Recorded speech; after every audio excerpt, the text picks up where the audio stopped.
Bien, buenos días, buenas tardes o buenas noches, dependiendo de la hora en la que estén viendo este video. Por lo menos aquí es de día.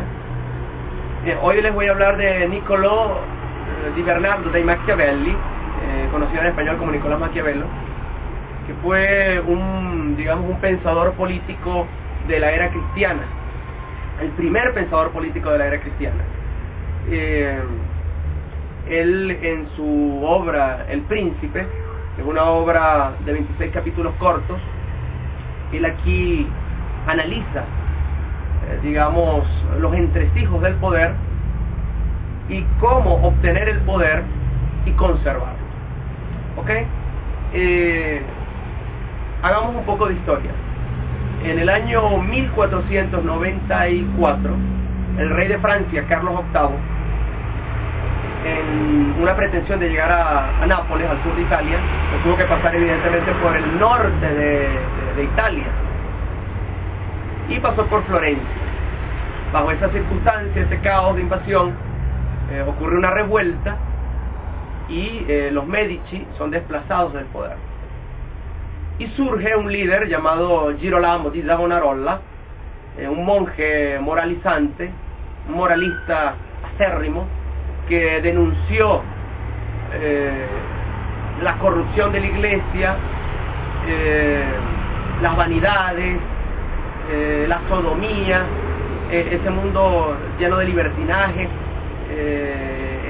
las obras de arte obscenas, todo patrocinado por los Medici. Él fue muy famoso por dos hogueras en la historia, Savonarola.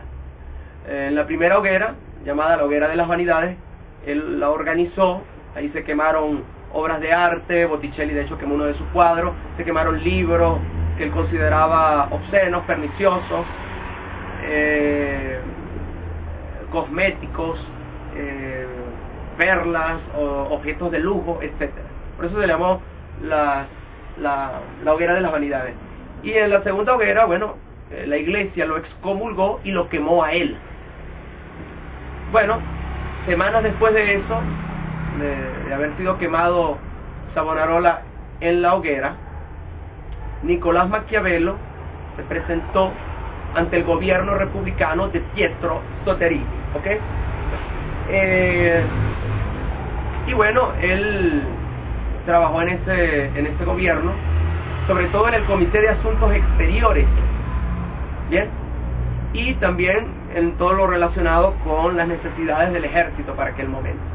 De hecho, para ser exactos, permítanme leerles acá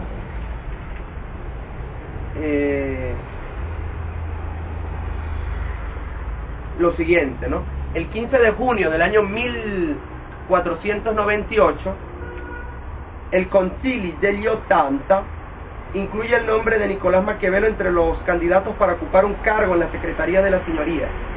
4 días después, es designado por el Concilio Maggiore, y al ratificar este nombramiento el día 14 de julio del mismo año, la Signoria le designa primero como secretario de Marcellano Virgilio Adriano, y un año después ya segundo canciller, el gonfaloniero Pietro Soderini, como ya les había dicho, ¿no?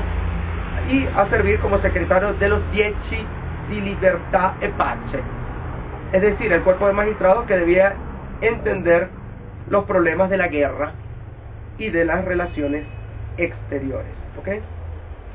Bien, ¿qué ocurre? Luego, trabajando para el gobierno republicano de Pietro Soderini, Maquiavelo tenía la siguiente visión, ¿no? Él era un patriota italiano convencido de que solo a través de ejércitos conformados por ciudadanos de la misma Florencia y no por mercenarios, como era muy común en esa época, se podía lograr a futuro, y con la ayuda de un líder, un príncipe, que dirigiera la unificación de Italia. Es decir, él hablaba de algo que hoy en día los eruditos llaman realismo moral. Es decir, él quería crear algo que no existía todavía en aquella época, en la época de él, que era el Estado-nación como tal. la unificación de Italia. Bien, ¿qué ocurre? Él pone en práctica esto y en una guerra contra su vecina Pisa, ese ejército conformado por ciudadanos pues muestra un comportamiento aceptable, pero ya para el año 1512, cuando un grupo de mercenarios españoles entra en guerra contra los florentinos, el ejército de ciudadanos de Maquiavelo es derrotado estrepitosamente. Bajo este caos, los Medici se aprovechan de la situación para recuperar el poder. Luego de esto, los Medici hacen una lista de posibles conspiradores que buscaban nuevamente derrocarlos, y en esa lista, en la 7ª posición, aparece el nombre de Maquiavelo. Maquiavelo es encarcelado. Eso conlleva a la tortura. De hecho, sufrió lo que fue el strapato, que era amarrar las manos a la espalda y levantarlo por las muñecas, y bueno, después de eso dejarlo caer poco, ¿no?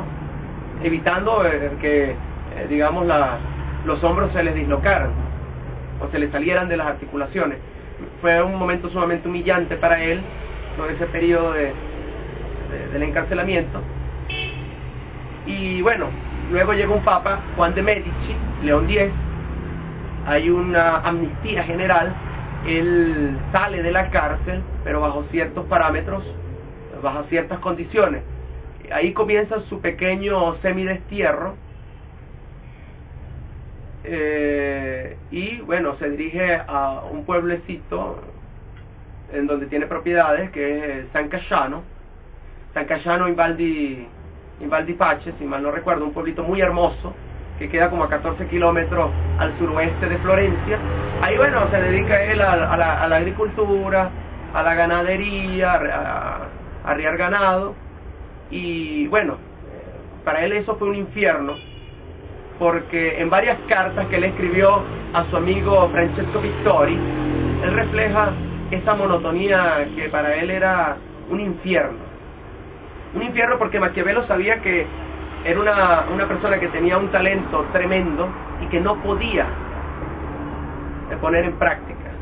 Él era consciente de que era sumamente inteligente y de que era un visionario como tal.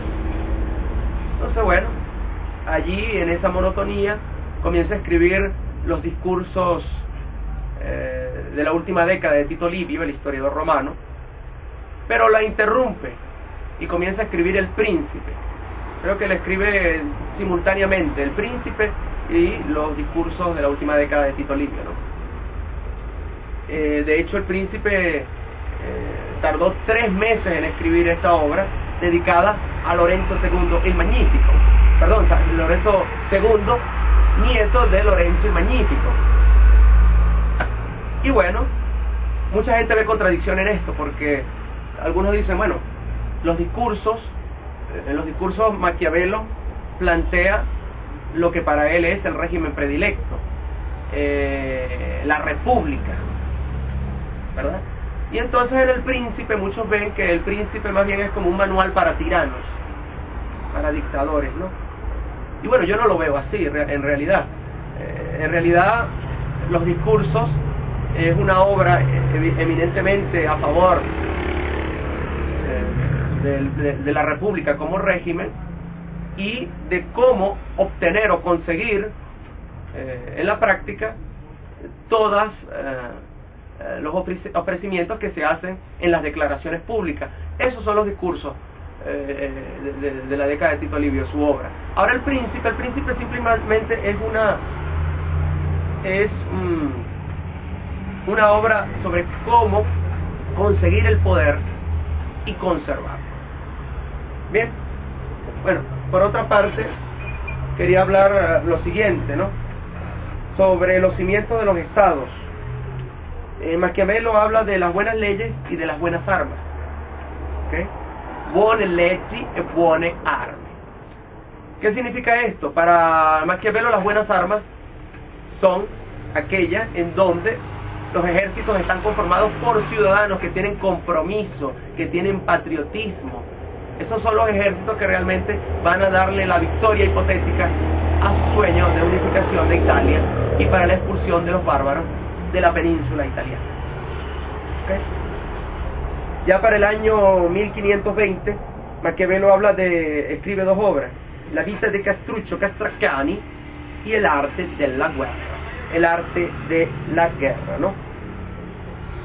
Bien, otra cosa muy importante que hay que hacer notar sobre Maquiavelo acá. Maquiavelo separa la ética de la política. Digamos, él entra al campo del positivismo incluso mucho antes que Bacon en Inglaterra. Es decir, ¿qué significa eso? Simplemente hay que estudiar los fenómenos separando los conceptos ético-morales, porque por lo menos para la matemática, para la física, uno estudia los fenómenos como son, uno los analiza bajo un cierto método científico.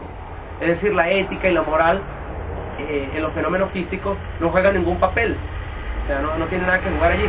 Entonces Maquiavelo, por eso es que se habla de ciencia política, y Maquiavelo simplemente, él va a estudiar a los hombres cómo son y a sus acciones como resultan, y no como deberían ser bajo ciertos esquemas o parámetros ético-morales.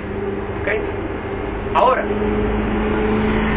el filósofo político Jean Bodin, que ya hemos hablado de él en videos anteriores, él observa que hay una debilidad en el sistema de ideas de Maquiavelo. Es decir, para Bodin, hay una unidireccionalidad de Maquiavelo. Es decir, él estudia a los hombres bajo los parámetros de su época. Los hombres son avaros, la avaricia está a la orden del día, son ambiciosos, son aduladores, son farsantes, se ponen máscaras, en fin, un montón de adjetivos y de aspectos negativos del ser humano, lamentablemente. Entonces Bodin se plantea, bueno, ¿y cómo podría ser la política si no existieran esos parámetros negativos? Entonces, bueno, por otra parte, Maquiavelo en su obra habla o cita a Tácito en los anales en el capítulo 13, no lo recuerdo. Él escribe en latín, claro, su latín no es perfecto, hay cierta imprecisión, pero él escribe lo siguiente, ¿no? Nihil rerum mortalium tam instabile a fluxum et quam fama potentiae non suam mitsae. ¿Ok? ¿Qué significa esto? Bueno, simplemente para Maquiavelo, citando a Tácito, está totalmente de acuerdo con él, no hay cosa, ¿ok?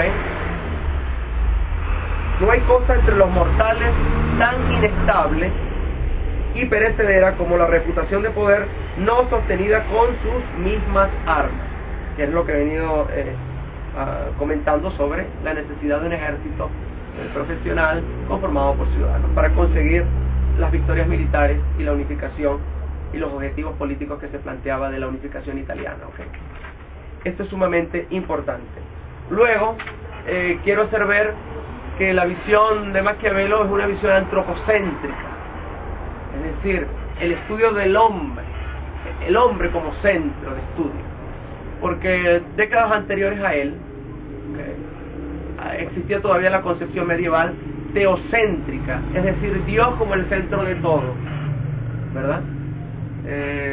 Estudiar a Dios, los conceptos ético-morales, esa filosofía, ¿ok? Él ya comienza a hablar del hombre, el hombre como centro de estudio. Bien, para concluir,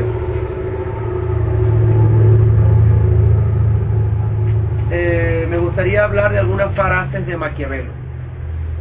¿Bien? Compartir con ustedes algunas frases de Maquiavelo. Tengo aquí exactamente 7. La primera dice así: en general los hombres juzgan más por los ojos que por la inteligencia, pues todos pueden ver, pero pocos comprenden lo que ven.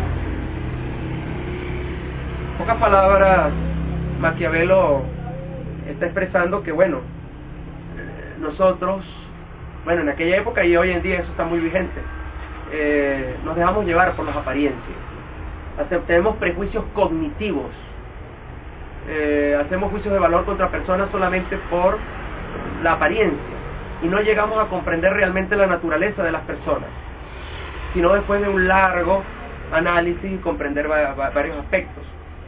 Lamentablemente eso uno lo adquiere con la práctica, sumada a la intuición innata que cada uno de nosotros pueda tener, poder lograr observar en ciertos detalles, en ciertos aspectos,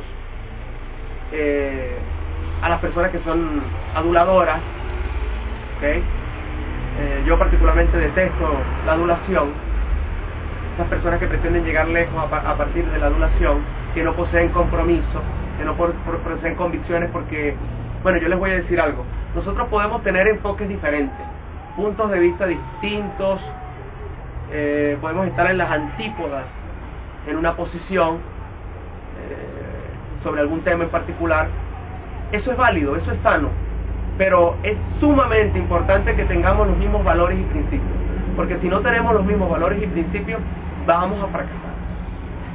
Entonces, es necesario eso, tener a una persona que te dé opiniones, te dé consejos, tú siendo el líder, ¿ok?, planteando tus objetivos, pero no sientas que eres menos líder cuando alguien te da un consejo, te da una visión diferente a alguno de tus ayudantes, porque eso es bueno, así tú te calibras y puedes tener la capacidad de mejorar tu discernimiento a la hora de tomar decisiones, ¿ok? Eso es sumamente importante y fundamental. Bien, por otra parte, el otro pensamiento o frase de Maquiavelo es: pocos ven lo que somos, pero todos ven lo que aparentamos. Bueno, esto tiene más o menos, está en la sintonía del primer pensamiento. Tercer pensamiento: la naturaleza de los hombres soberbios y viles es mostrarse insolentes en la prosperidad y abyectos y humildes en la adversidad. Bueno, esto pareciera que es algo que está intrínseco en los genes del ser humano a lo largo de décadas y generaciones, ¿no? Natural. 4. No puede haber grandes dificultades cuando abunda la buena voluntad. Esto es sumamente importante. Aquí Maquiavelo habla de la voluntad. Es decir, la voluntad es sumamente importante para lograr los objetivos. Los obstáculos están allí para pasarles por encima. Y es la voluntad la que nos da ese impulso para pasarle por encima a las adversidades.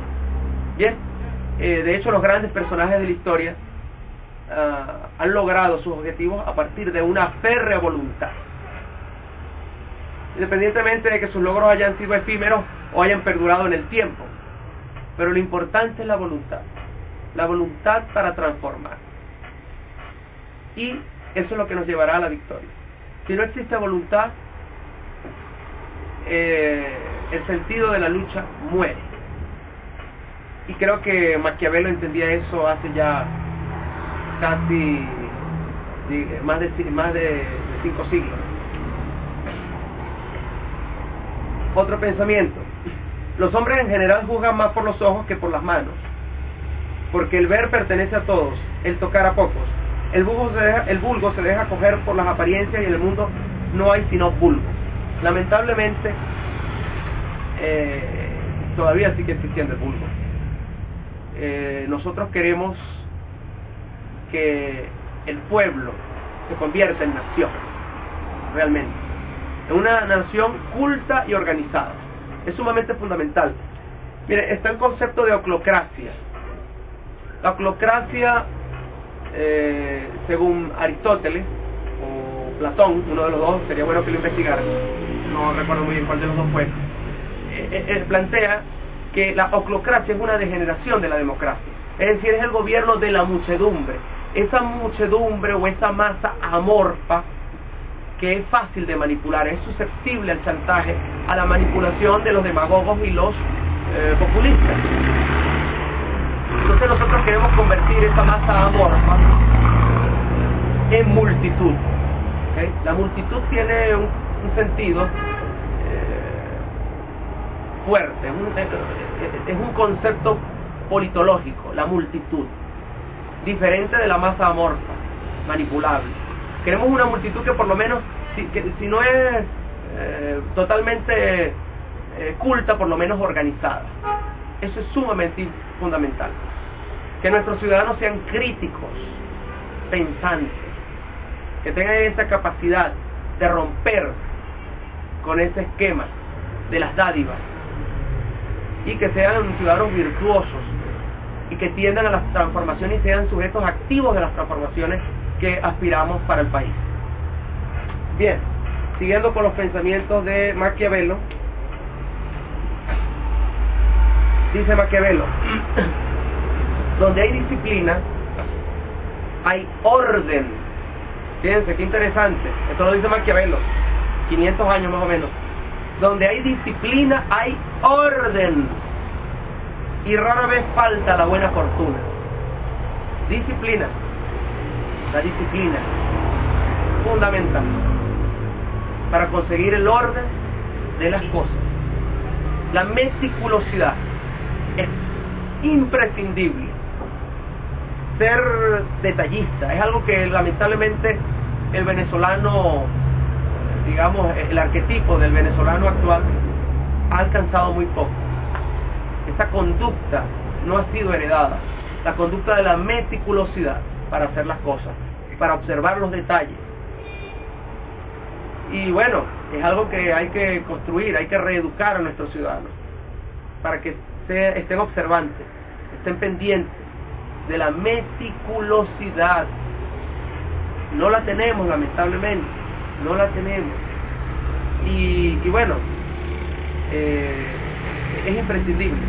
Para mí es sumamente imprescindible para lograr los objetivos.